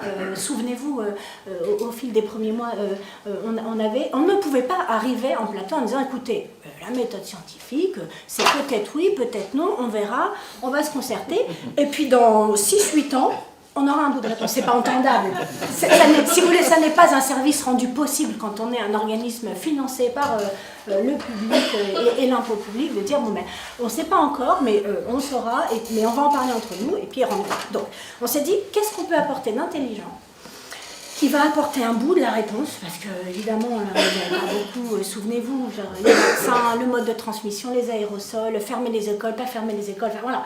Et on s'est dit, il faut apporter des réponses. Il faut dire ce qu'on ne sait pas, il faut dire ce que l'on sait, il faut dire ce que l'on pense savoir dans 2 mois, il faut dire ce que les autres en pensent, et essayer en fait, et on s'est rendu compte qu'apporter une réponse, c'est déjà être présent, faire l'état des lieux de ce qui pouvait se dire, et projeter aussi un petit peu les gens sur comment la science comptait avancer sur ça. Deuxième chose, on s'est dit, nos chercheurs et chercheuses, et ils avaient bien raison, ils étaient quand même très très angoissés à l'idée de se retrouver en plateau, en radio, avec une partie de la réponse, et monsieur l'a très bien dit tout à l'heure, sur un champ particulier, face à des gens qui de toute façon allaient vous demander alors les masques on met pas, alors les écoles on les ferme pas, et en fait il n'y a aucun de nos chercheurs qui savait ça, parce que ce sont des décisions publiques qui sont issues, et vous l'avez très bien décrit aussi, de tout un tas de choses, parfois qui fonctionnent, parfois qui dysfonctionnent, on avait certes des modélisations, enfin on avait plein de choses, mais on n'avait toujours qu'une part. Tout ça pour vous dire que nous on a essayé 2 choses, un d'être là, d'être au rendez-vous. Alors, c'est pas toujours facile, mais de ne pas se cacher derrière le fait qu'en fait, comme on n'a pas la réponse exacte à la question exacte qui nous est posée, on va pas pouvoir aller sur BFM. En fait, on s'est dit, il faut que la science se montre. Et qu'elle se montre aussi sur son vrai visage, et vous l'avez dit, qui est aussi celui du doute, mais qui quand même peut apporter une parole intéressante, apaisante, parfois. Deuxième chose, on s'est dit, il faut que notre science, elle arrive à se mobiliser plus vite. Et donc je vais vous parler de 2 impulsions qu'on a souhaité faire donc, à l'INSERM, appuyées par la direction générale et son PDG, et dans mon équipe communication. La première, c'est qu'on a essayé de traiter aussi les questions par où elles arrivaient, donc bien entendu, vous l'avez compris, les réseaux sociaux. On en a parlé en introduction, c'est le lieu de tous les mots, mais le lieu de tous les possibles aussi. Donc on s'est dit, nous... notre parole de nos chercheurs et de nos chercheuses, c'est ce qu'on a de plus précieux, il faut qu'elle arrive par ces voies-là. Et donc on a mis au point une petite série de vidéos qu'on a appelée Canal Détox, vous voyez l'intention, qui part à chaque fois d'une rumeur, d'une mésinformation, d'une question toute bête qu'on a entendue dans le public et via nos réseaux sociaux, et où on réfléchit avec un chercheur, tu connais bien le principe. Oui, et on réfléchit à un chercheur sur ce qu'on peut dire. Donc ça peut être, est-ce que l'ARN messager modifie notre génome? Est-ce que l'artémisia est vraiment bien contre le paludisme? Est-ce que les régimes détox, ça marche? Est-ce que vous imaginez voilà, les questions en santé, elles sont nombreuses, on en a tous, hein, en tant que simple citoyen. Et donc on a lancé ces petites vidéos, avec à chaque fois une question d'opinion publique, une réponse de chercheur, mais qu'on a essayé de faire sous un format ludique, un peu piquant, un petit peu dans les formats actuels, en se disant qu'on allait essayer de toucher un petit peu plus large. Donc on en est aujourd'hui, donc on a lancé ça un tout petit peu avant la crise, bien nous en a pris, et donc on a surtout accéléré le tempo. On a aujourd'hui des vidéos, des billets réguliers, des émissions dans les médias que nous faisons, Canal Détox, donc on a créé en fait ce qu'on estime être un label un petit peu INSERM de réponse au grand public, qui aujourd'hui ont été vus par Canton Culture un peu plus de 5 millions de personnes. Donc, première forme de réponse, de la rapidité, des réseaux sociaux, et puis un petit peu de rythme. La deuxième chose qu'on a réalisée, c'est qu'on a réalisé que la parole publique, donc organisme public l'INSERM, et la parole scientifique, c'était un peu la double peine aujourd'hui. Qui n'a pas de méfiance vis-à-vis de ce qui vient de la parole publique, et qui n'a pas de méfiance, ou en tout cas de doute vis-à-vis de la parole scientifique? On s'est dit, on part de ça, nous. C'est comme ça, on n'est pas hors système, on est le système, donc, clairement, et on sait très bien, surtout pendant la crise, tous les doutes que ça peut installer chez les gens, et on s'est dit, c'est notre lot. Soyons-en fiers et essayons de montrer que quand le système vous parle, en fait, il peut aussi parfois vous être utile et vous dire la vérité. Et ça, on s'est dit, et donc il faut crédibiliser la parole de nos chercheurs et la rendre plus visible. On disait en introduction, il ne suffit pas de dire le faux pour dire une fake news. En fait, nous, à l'inverse, on s'est dit, il ne suffit pas de dire la vérité pour être entendu et pour informer. En fait, on s'est rendu compte que notre science, toute... on va dire, intéressante, déontologique qu'elle essaye d'être, n'était pas assez visible par rapport au flot, au brouhaha, à ce que l'on s'est pris tous, notamment pendant les premiers mois, en matière d'information. On ne voyait pas, en fait, la parole de l'INSERM, et ça, c'est quelque chose qui est très important, c'est que, hormis dans les cercles un peu favorables déjà, le grand public, le citoyen tout venant, mais il n'était pas en contact avec l'INSERM, ce qui est fou quand vous y pensez. Mais qu'est-ce qu'on a fait? On s'est dit, il faut aller là où sont les gens. Et c'est ce que je disais tout à l'heure, c'est que nous, on a fait un énorme effort de nos dirigeants, de nos chercheurs, pour aller dans les médias grand public, les vrais, sans exclure bien entendu les autres, mais vraiment se dire finalement, dans des médias, on va dire, dont la ligne éditoriale peut être contestable. Tant pis. Tant pis, il faut y aller parce que malgré tout, c'est quand même là. Donc on a essayé d'être un petit peu courageux sur ça. Vous imaginez bien que c'est beaucoup de travail pour nos chercheurs, beaucoup de training, et puis pour nos dirigeants. Un PDG d'organisme comme l'INSERM, son métier n'est pas de se retrouver chez Bourdin le matin à 7h pour expliquer. Voilà. Mais il n'empêche que c'était peut-être sa mission aussi, et il a été convaincu qu'il fallait s'ouvrir à ça. Ça, c'est beaucoup de travail, c'est beaucoup de préparation. C'est des résultats qu'on estime bons dans le sens où notre parole, elle a porté en 2021, on a estimé qu'un citoyen français a été exposé 100 fois dans son année à la parole INSERM. C'est pour vous montrer qu'on a essayé de sortir un petit peu de nos labos. Mais tout ceci, et c'est mon dernier point, en se disant, il faut que quand on envoie un chercheur estampillé INSERM, il faut que derrière, ça soit une forme de label de confiance qu'on envoie vis-à-vis de nos médias, vis-à-vis du citoyen. Et comment on fait ça? Eh bien, on s'est dit qu'il fallait commencer déjà par ranger notre chambre et indiquer à nos chercheurs et chercheuses que, quand ils prenaient la parole, il fallait qu'ils indiquent clairement sur quoi ils étaient compétents et sur quoi ils n'étaient pas. Et donc, on est toujours un peu l'humilité de se dire que ça je sais pas. Et c'est dur, on le sait quand on est face à des journalistes qui font leur travail et puis qui ont envie aussi d'informer au maximum, de se dire, voilà, ça, je vous conseille plutôt de demander à machin, à machine, elle saura mieux. Donc, on a mis au point ce que j'ai nommé la cellule riposte de l'INSERM. Donc, la cellule riposte, elle est née en janvier 2021. Elle existe encore, c'est 130 maintenant de nos chercheurs et chercheuses. INSERM, je dis INSERM, mais en fait, vous savez qu'avec la mixité de notre recherche, ils sont aussi pour beaucoup CNRS, université, voilà, tout le monde est bienvenu. Qui, après un appel à volontaires de la part de notre PDG en janvier 2021, ont accepté, en fait, de répondre, séance tenante, en moins d'une demi-journée, à toute question qui transiterait par l'équipe communication. Alors, je ne sais pas si vous connaissez cette possibilité, mais nous, l'INSERM, maintenant, avec cette cellule, nous posez une question. Dans la demi-journée, vous avez une réponse INSERM. Et qu'est-ce que ça veut dire pour les 130 chercheurs qui ont accepté de faire partie de cette cellule riposte? C'est que quand on les appelle, avec l'équipe, on dit, voilà, il y a cette question, je prenais l'exemple de l'Artemisia sur le paludisme, il y a eu beaucoup de choses sur ça, mais voilà, vous imaginez bien tout ce qu'on peut nous demander.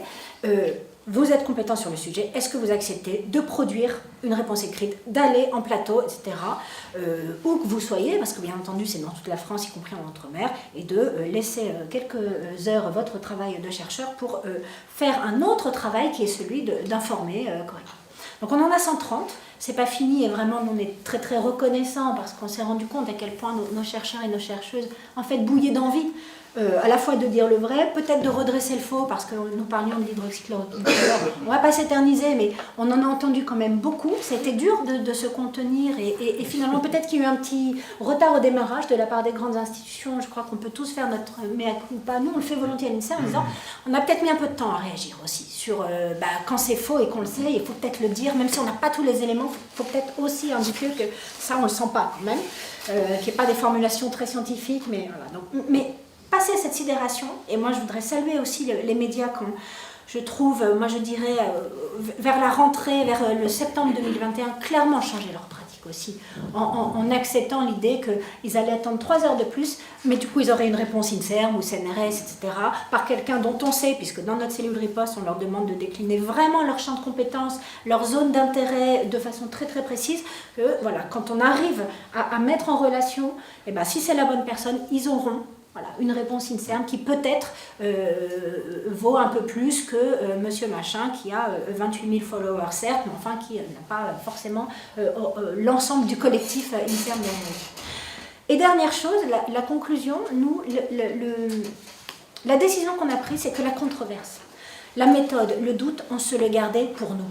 Pour nous, entre nous, communauté scientifique élargie, parce que ça n'est pas possible. On a vu le tort que ça a fait, le brouhaha que ça a ajouté au brouhaha, finalement la non-utilité que ça a ajouté au désespoir de tous ces mois que nous avons tous passés à ne pas savoir vraiment ce que pensait la science. On ne savait pas, parce que la science manifestement pensait plusieurs choses, et puis surtout il y avait des voix, certaines très fortes, qui, manifestement, n'avaient pas reçu l'agrément du collectif. Donc on s'est dit, nous, en fait, on ne parle que quand on sait que la plupart de la communauté est d'accord avec l'assertion qui vient.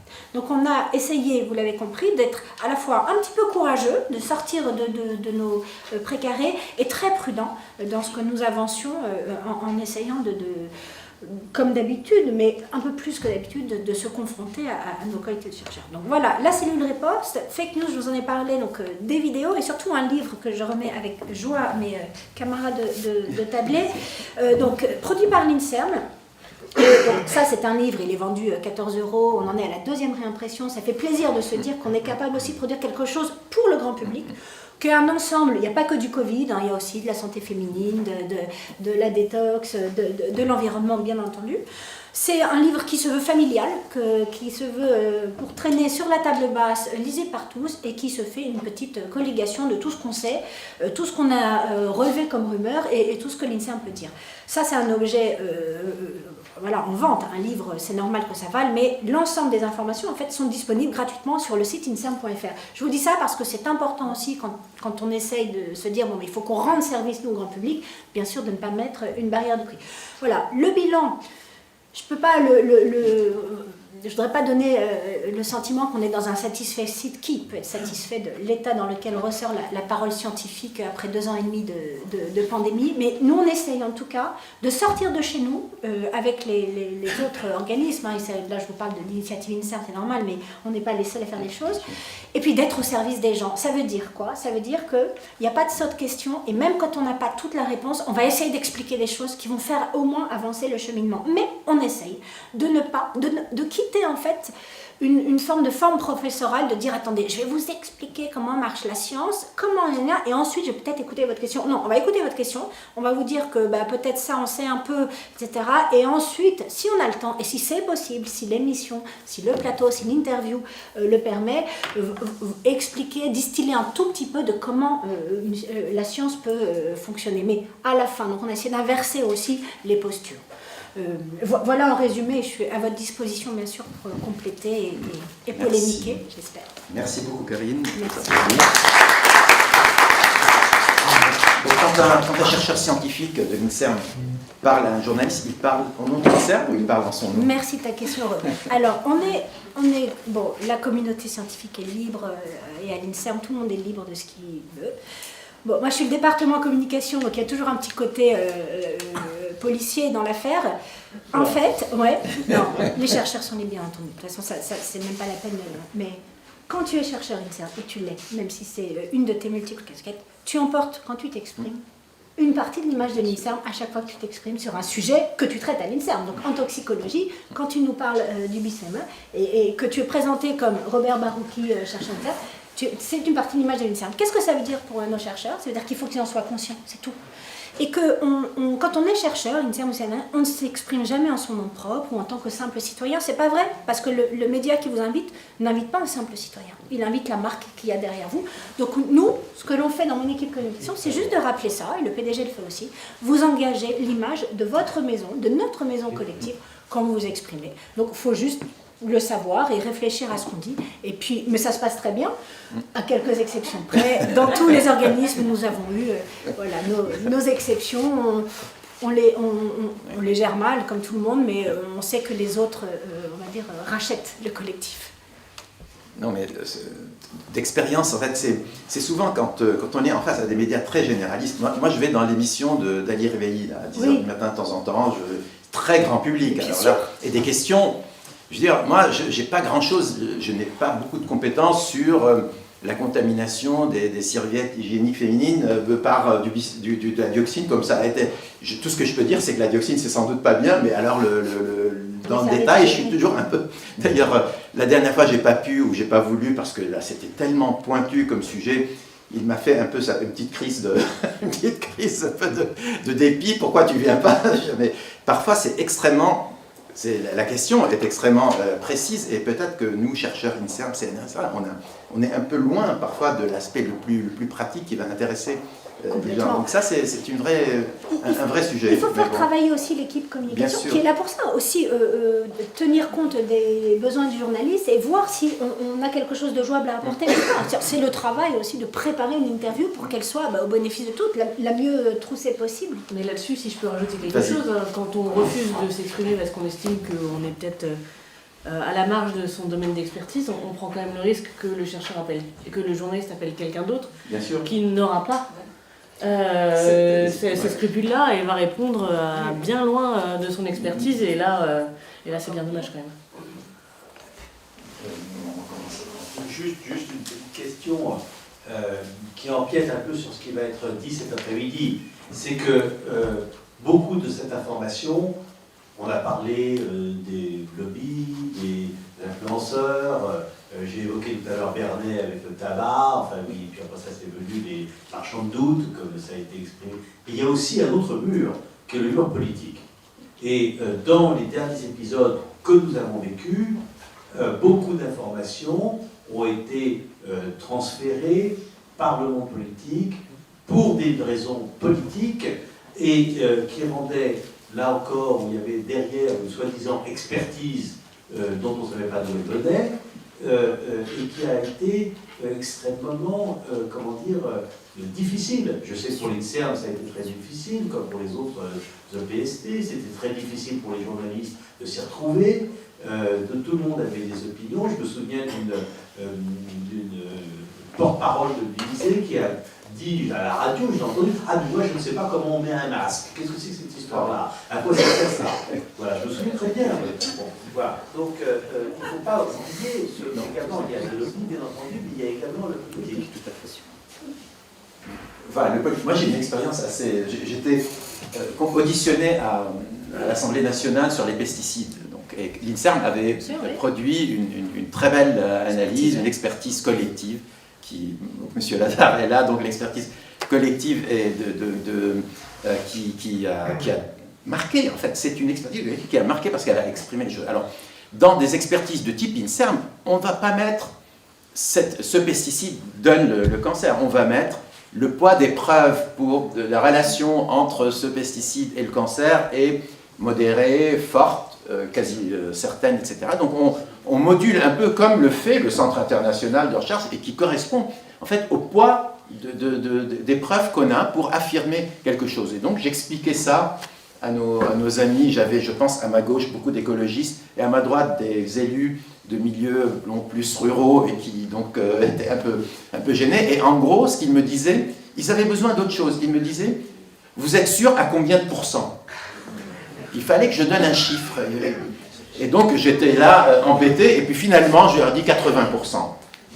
Pourquoi? Parce qu'il y a eu 8 méta-analyses qui ont dit la relation est vérifiée, et 2 méta-analyses qui disaient qu'eux, ils ne trouvaient pas statistiquement que c'était vérifié. Donc je lui dis, je suis sûr à 80%, ce qui a contenté certains, parce que 80% c'est pas mal, mais il laissait un peu d'espoir à d'autres. Donc c'était assez... Mais la communication vis-à-vis des politiques, c'est un sujet aussi. C'est un sujet pas évident, parce que c'est lié à la communication vis-à-vis des citoyens, c'est un peu différent, parce que là, il y a d'autres enjeux qui rentrent en jeu.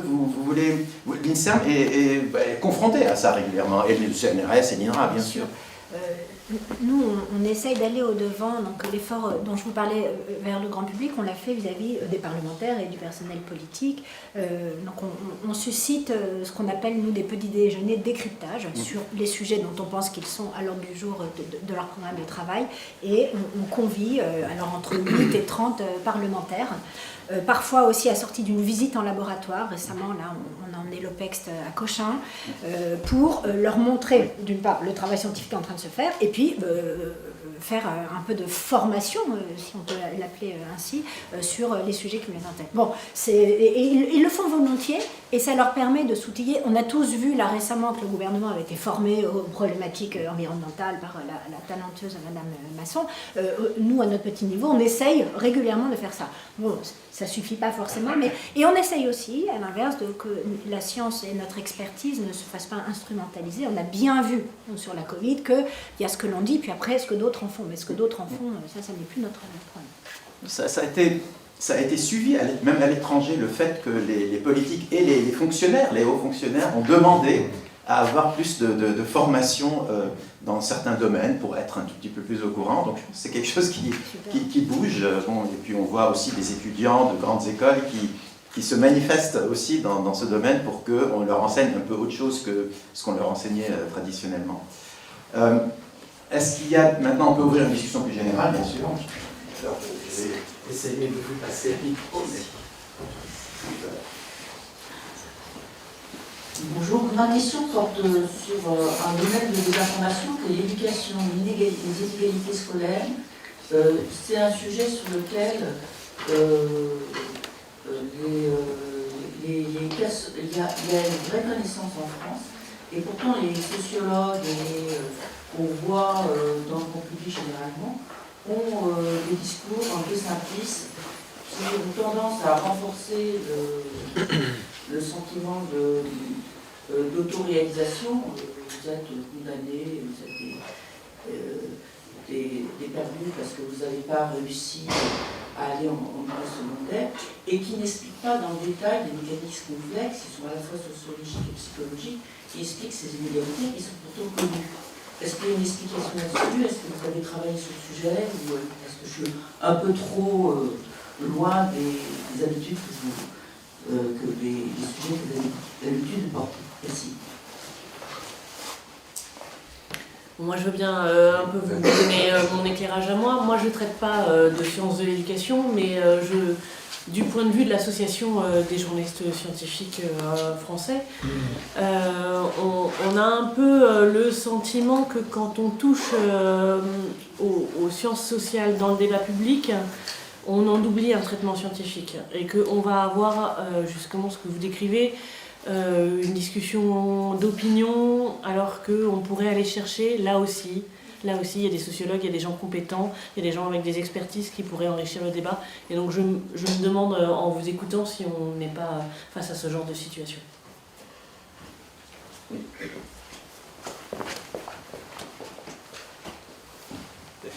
Juste un très bref commentaire sur cette question.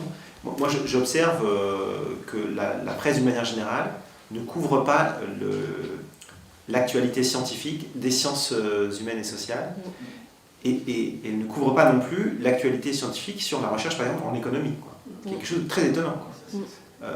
C'est-à-dire qu'il n'y a pas de rubrique. Alors, il y en a eu une au Monde qui a disparu, malheureusement, qui était le cahier hebdomadaire économie, qui cherchait justement à essayer de savoir qu'est-ce qui est publié dans la littérature savante en sciences économiques. Et depuis la disparition de ce cahier, malheureusement, ça a à peu près totalement disparu du paysage. Et il faut lire en fait les chroniques invitées ou les tribunes des chercheurs qui sont parfois publiées dans les journaux pour avoir une idée de ce qui se passe dans la littérature savante sur le sujet. Ou le prix Nobel, quand il y a un prix Nobel. Ouais, voilà. C'est comme malheureusement certaines disciplines comme la chimie par exemple, qui on en parle quand il y a le prix Nobel, on explique pourquoi il a eu le Nobel, mais sinon l'actualité est très très peu suivie. Et je n'arrive pas à comprendre pourquoi. Tout à fait. Alors l'actualité a été prise en main un peu par des chaînes d'information, d'information entre guillemets, qui invitent des gens et qui ont tendance à favoriser les gens qui sont les plus provocateurs et probablement les moins sachants. qu'est-ce qui peut être fait pour que les bons scientifiques aillent sur l'échelle? Il faut renverser les actionnaires de ces chaînes.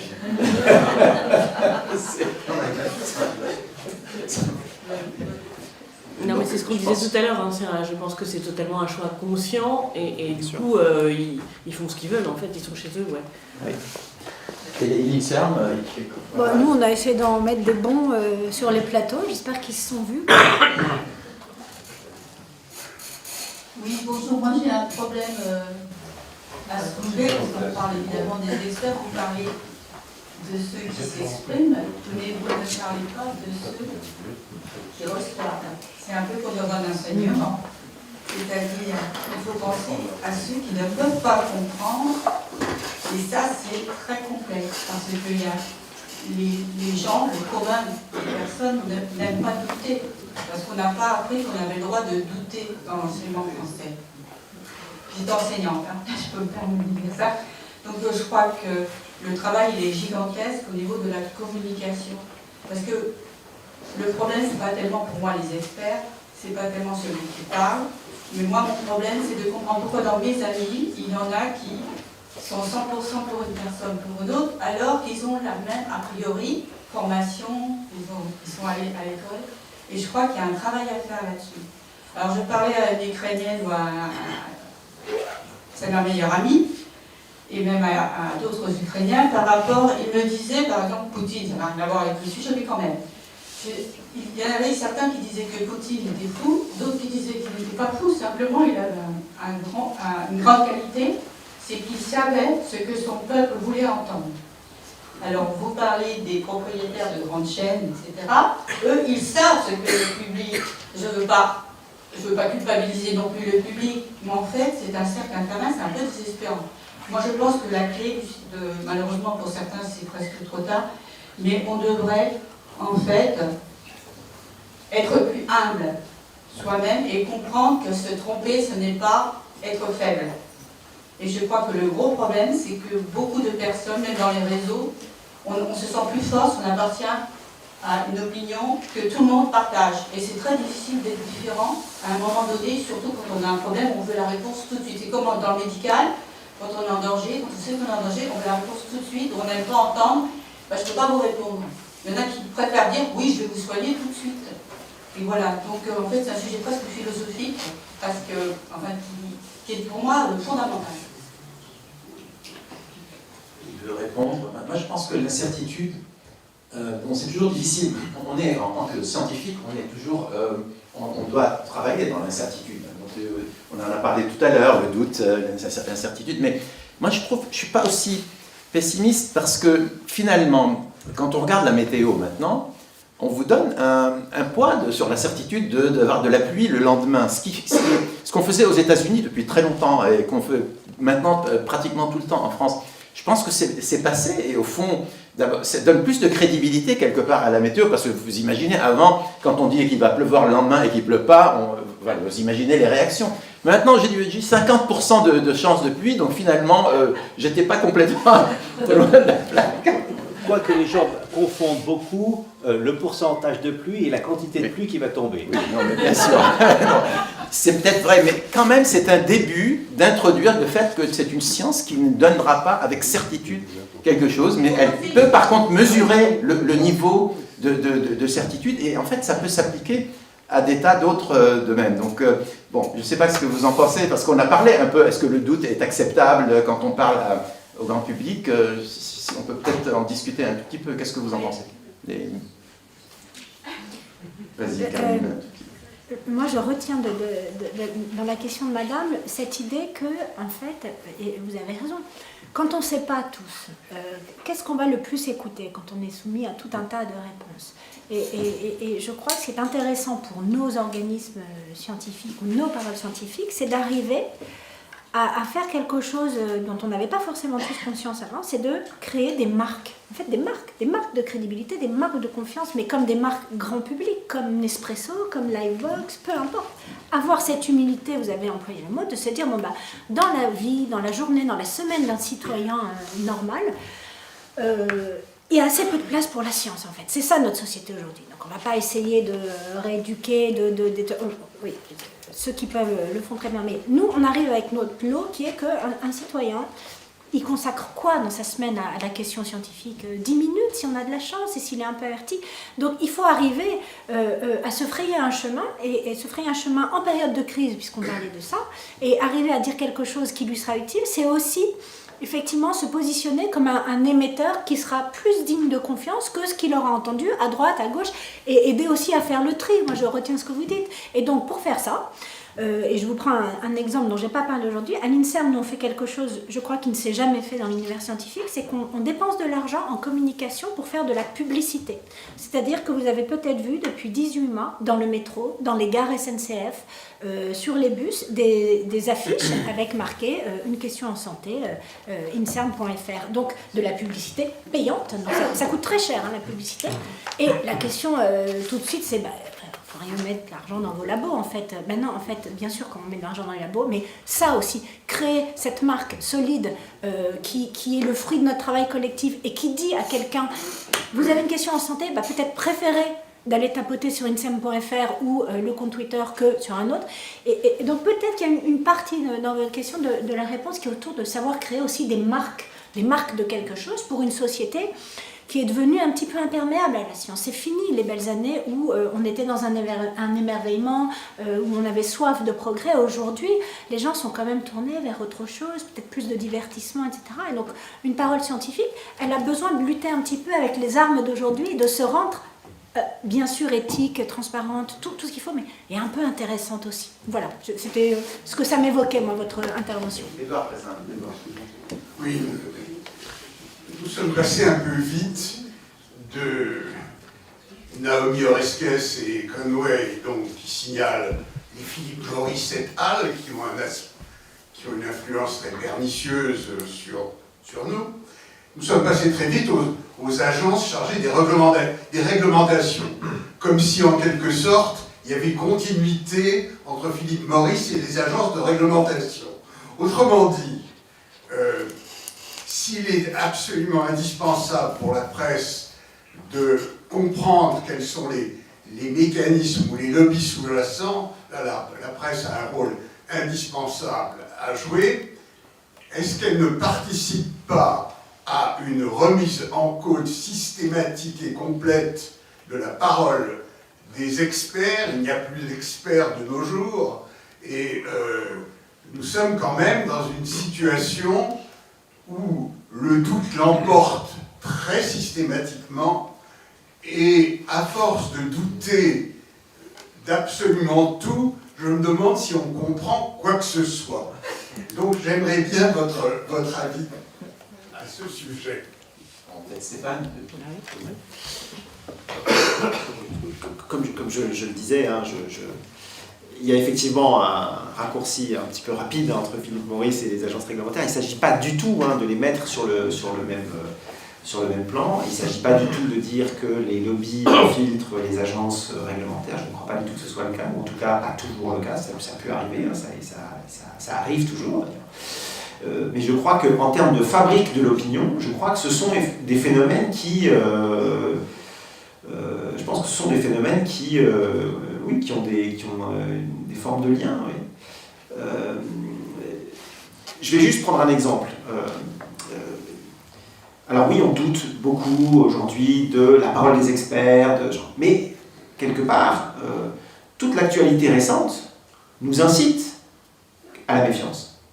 Aujourd'hui, si on regarde ce qui s'est passé au cours des 20 dernières années aux États-Unis, la plus grande catastrophe, toute catégorie confondue, qui a frappé cette société, c'est la crise des opioïdes. La crise des opioïdes, elle naît à la fin des années 90 par une décision réglementaire de la FDA qui est d'autoriser l'oxycontine en traitement des douleurs chroniques. Cette seule décision réglementaire a fait au moins 1,5 million de morts en 20 ans. Et donc, quelque part, les agences réglementaires, par quelques petites faillites qui ne sont pas la norme, qui restent l'exception, mais qui ont des répercussions parfois considérables, non seulement sur la couverture journalistique qui va être faite de ces histoires, mais aussi sur le fonctionnement même des sociétés. Les conséquences de la crise des opioïdes aux États-Unis sont absolument incalculables. là, on compte des morts, mais ça ne recouvre pas du tout l'ensemble des conséquences de cette situation. C'est des millions d'Américains qui sont tombés en dépendance, c'est le marché de l'emploi qui est dévasté, qui n'a jamais été dans un état pareil depuis une cinquantaine d'années. C'est une catastrophe absolument totale. Donc, évidemment qu'à un moment donné, la presse a aussi ce devoir d'interroger, parfois un petit peu vigoureusement, la rigueur ou l'intégrité de certaines décisions réglementaires, surtout quand il est évident, parce que n'importe qui peut s'en rendre compte, que ces décisions réglementaires, elles sont en contravention avec ce qui est publié dans la littérature savante. Donc je ne crois pas du tout qu'il faille jeter le bébé avec l'eau du bain et comparer les agences réglementaires à Philip Morris, mais il s'agit, et c'est évidemment un exercice complexe, parce qu'on se rend bien compte quand on est journaliste que quand on met en cause la parole de certains experts sur certaines décisions, eh bien ça va avoir des effets en cascade sur toutes les autres décisions qu'ils vont pouvoir prendre. Et là, on a vu, par exemple, moi j'ai eu le malheur d'écrire un livre il y a quelques mois justement sur la désinformation scientifique, etc.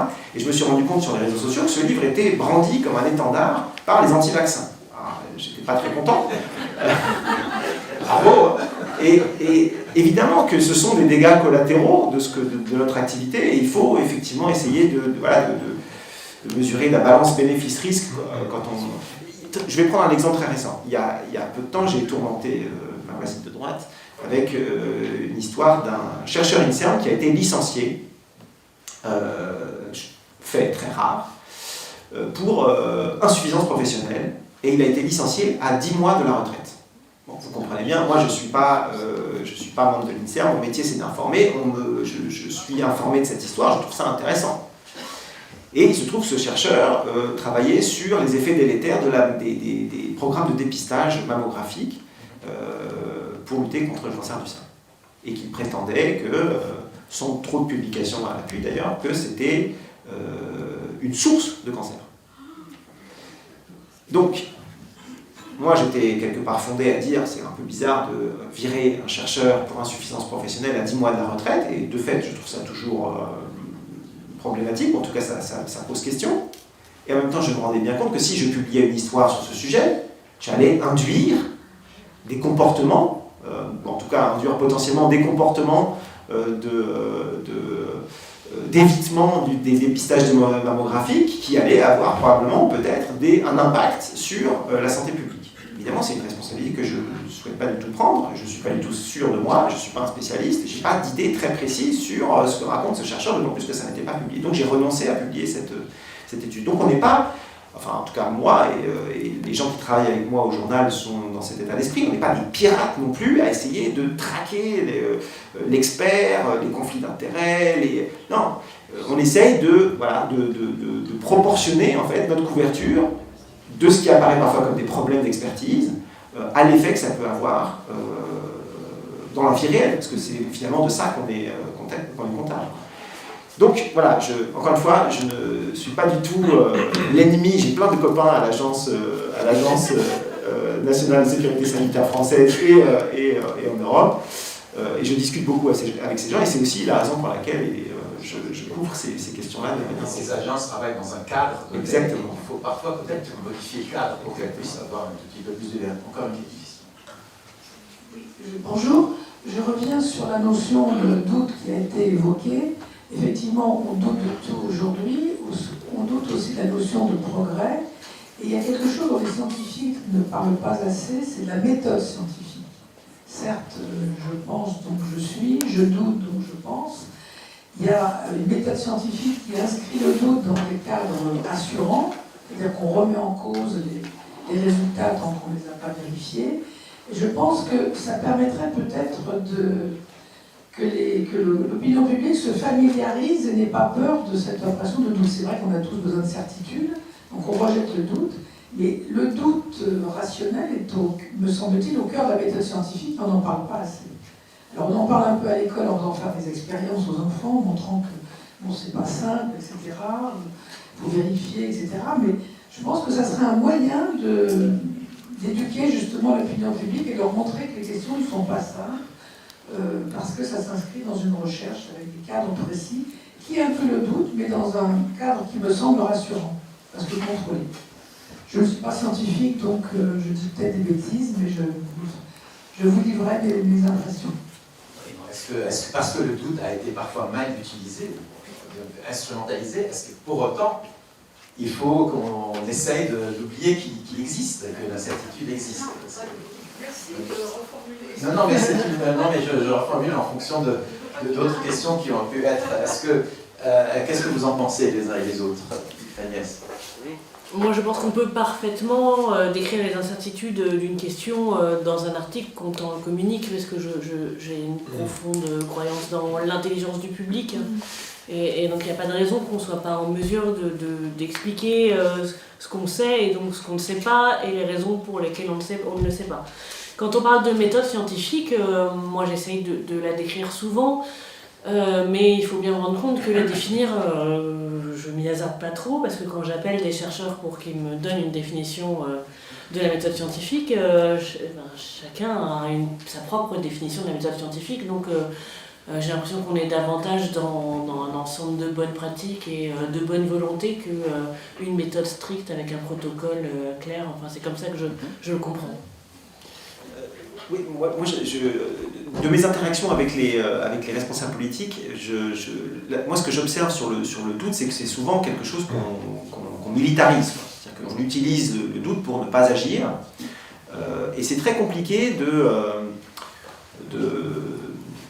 pour un homme politique, je pense, de prendre des décisions économiquement pénibles, de mettre en difficulté une entreprise sur un territoire, de faire perdre de l'emploi, etc., pour quelque chose qui n'est pas certain. Et il est évident, en tout cas sur les questions qui sont les miennes, enfin, sur lesquelles je travaille, les questions environnementales, il n'y a jamais de certitude. Ça n'existe pas. Il n'y a que les chaînes de causalité sont extrêmement difficiles à établir. On n'est pas dans un laboratoire, on est dans la vraie vie, donc c'est essentiellement des études observationnelles. On est toujours dans cette situation où on n'aura jamais la certitude, quoi. Et donc après, c'est une question politique de savoir à partir de quel niveau de preuve on décide de prendre une mesure, y compris une mesure économiquement douloureuse, quoi. Et c'est aussi difficile, comme journaliste, de traiter un sujet dont on pense qu'il est important, qui met sur la table, par exemple, des effets délétères de telle ou telle pratique ou de tel ou tel produit. Mais on sait que le paragraphe où on va émettre un certain nombre de doutes ou de réserves sur la solidité du résultat, sur le fait que, oui, les chercheurs qui travaillent là-dessus ne sont pas certains, on sait très bien que ça va être utilisé pour ne pas agir. Et donc, là encore, il y a un arbitrage à faire quand on écrit un article sur la place qu'on va laisser dans son traitement, parce qu'on n'a pas non plus des pages et des pages. En général, c'est quelque chose qu'on doit évacuer en 3 ou 4 feuillets. La place qu'on va laisser à cette part de doute qui existe toujours et qui existera toujours, mais qui est toujours le prétexte utilisé pour ne pas être... D'où l'importance du principe de précaution dans sa vraie définition. Ouais. Hélène. Oui, voilà. Ma question, je rebondis sur l'exemple que vous avez donné sur les catastrophes au bout de 20 ans, qui représente effectivement quelque chose de très impressionnant. Alors, la question qu'on peut se poser, c'est tout de même, entre 0 et 20 ans, il paraît évident quand même que l'effet devait se voir, disons, au moins au bout d'1 an, ou quelque chose comme ça, vu l'importance de l'effet. Autrement dit, ma question, c'est par rapport aux interrogations qu'on peut avoir et de la nécessité d'essayer de répondre le plus vite possible, moi je vois deux facteurs. L'un, c'est l'importance versus le temps. Si vous avez un phénomène qui risque de prendre une importance considérable, c'est clair que le temps, il n'est pas admissible d'attendre qu'avec des doutes et des ceci et des cela, je ne sais pas combien de temps, avant de mettre les choses réellement à plat et d'arrêter les frais. Si c'est des effets beaucoup plus faibles, et j'allais dire à la fois heureusement et malheureusement, il y aura de plus en plus et de plus en plus d'informations portant sur des effets statistiquement faibles. S'ils sont statistiquement faibles, mais tout de même notables, ça ne me scandalise pas de dire « eh ben non, on attendra un peu ». Et puis voilà, pendant ce temps-là, il y a d'autres problèmes plus urgents qui seront adressés. Ça, c'est donc la constante de temps par rapport à l'importance. Et la deuxième chose, parce qu'on n'a pas énormément, mais je manque des choses, il faut le dire. Bon, parler du collectif. Je veux dire par là, tout le monde sait et tout le monde sera prêt ici, je pense, à dire la science est une œuvre collective, et la parole d'un scientifique ou d'un expert. Bon, pour des tas de raisons, y compris scientifiques et autres, c'est insuffisant.